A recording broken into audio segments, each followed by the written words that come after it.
Ok, dans cette dernière partie de vidéo, nous allons faire les configs de OSPF. Donc, voir comment est-ce qu'on fait les configurations de OSPF.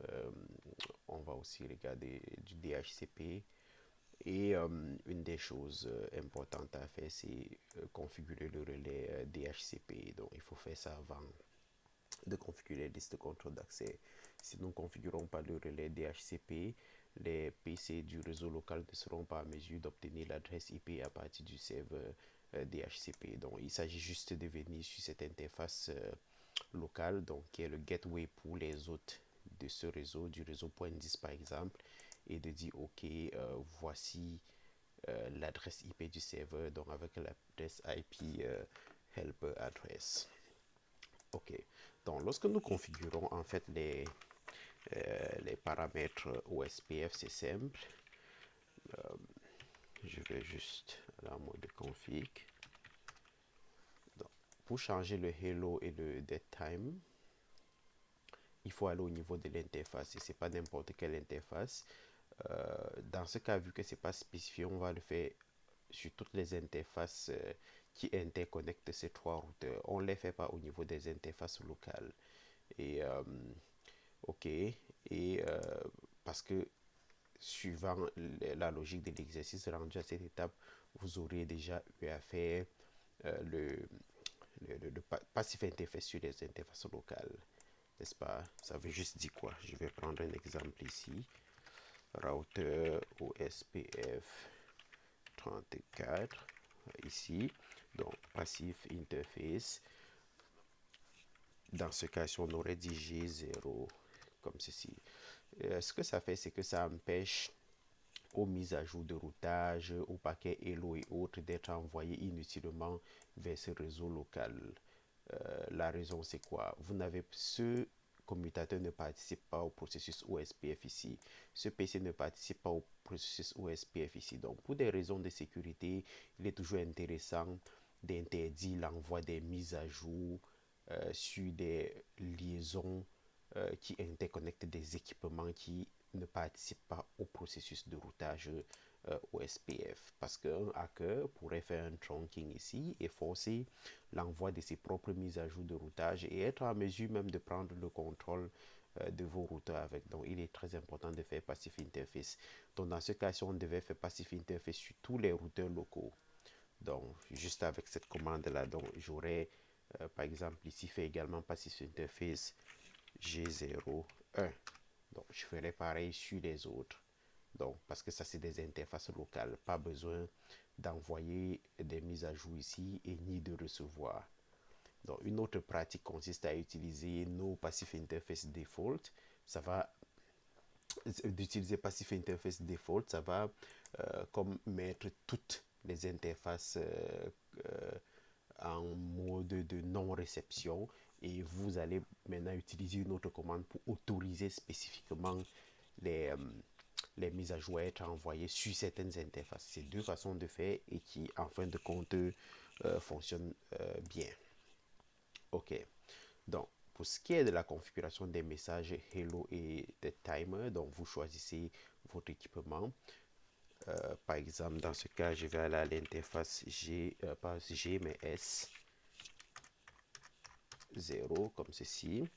Donc, et utiliser la commande IP OSPF, IP OSPF Hello intervalle. Donc, dans ce cas-ci, on a dit que ça doit être 5. OK? Donc, j'ai défini cela à 5, comme ceci. Et hello intervalle, c'est l'intervalle. Donc, après 5, ça veut ici juste dire après 5 secondes, le routeur va envoyer des messages comme des salutations à son voisin pour savoir si, ok, es-tu toujours là? Donc, c'est comme pour les clins d'œil pour dire, ok, je suis toujours là, ok, salut, je suis là. Le dead, c'est l'intervalle au-delà duquel le routeur va marquer son voisin comme non disponible s'il ne reçoit aucun message venant de lui. Et en général, c'est toujours 4 fois, donc l'intervalle était toujours 4 fois la valeur de l'intervalle hello. Donc, IP hello IP, oh, pardon, pas IP hello, IP OSPF d'intervalle qui est 20. Enter. Donc, je l'ai fait sur cette interface.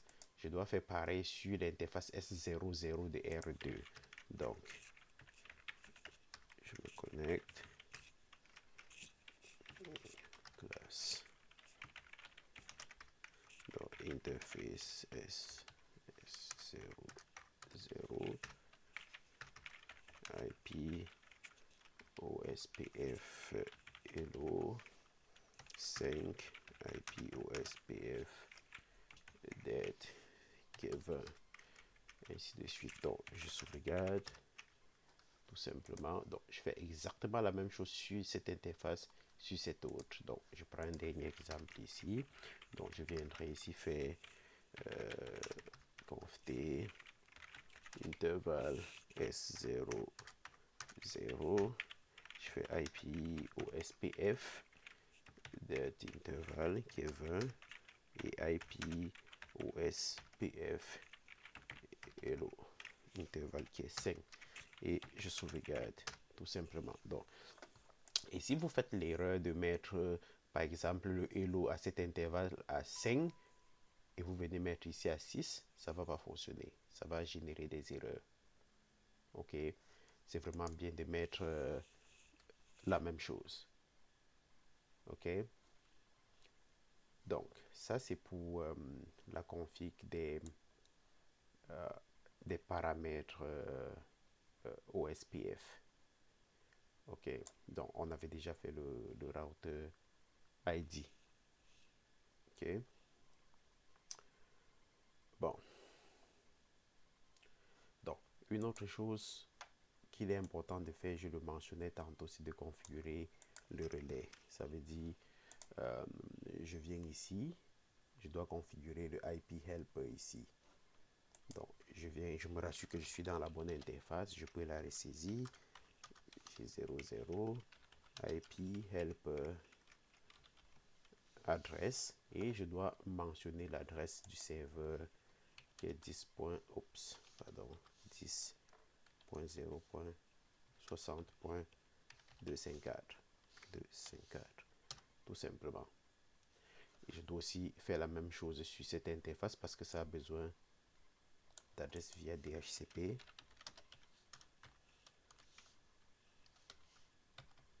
Donc, même chose. Je sauvegarde. Ici aussi, je dois faire la même chose. Ça, c'est G0. Donc, IP helper adresse 10.0.60.254 comme ça. Donc, après ceci, vous devriez être en mesure d'obtenir une adresse IP comme ceci. Donc, passer à DHCP. Donc, si on a tout bien fait, on doit être en mesure d'obtenir une adresse IP. Donc, des fois, ça peut perdre un peu de temps, mais on réessaye. Ok. Qu'est-ce qui n'a pas fonctionné? On va réessayer ici.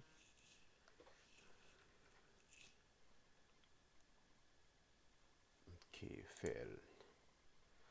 Est-ce qu'on a oublié quelque chose? C'est que j'actualise ceci. Ok, on va reprendre. On va redemander une nouvelle adresse IP. Définitivement, il y a quelque chose qui ne fonctionne pas. Ok, lui ne peut pas aller pourtant à mon serveur. On va vérifier. Show IP.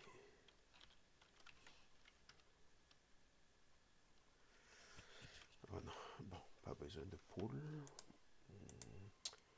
Juste vérifier ici si notre service est on.